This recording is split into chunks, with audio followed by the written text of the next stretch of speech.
সাইকেলের যত্ন আপনি এত নেন, তাহলে বাইক গাড়ি ঠাড়ি হইলে না সেই তো দেখা যায়। সাইকেল জন্য কত বছর হলো আপনাদের নেওয়ার দাদা সাইকেলটা? কয় বছর হলো?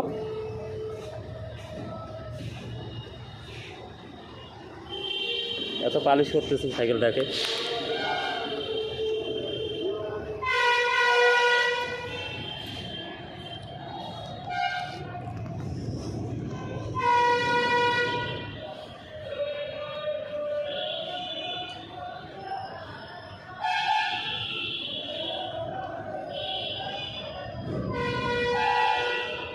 যত্নের উপর নির্ভর সব জিনিস, তাই না?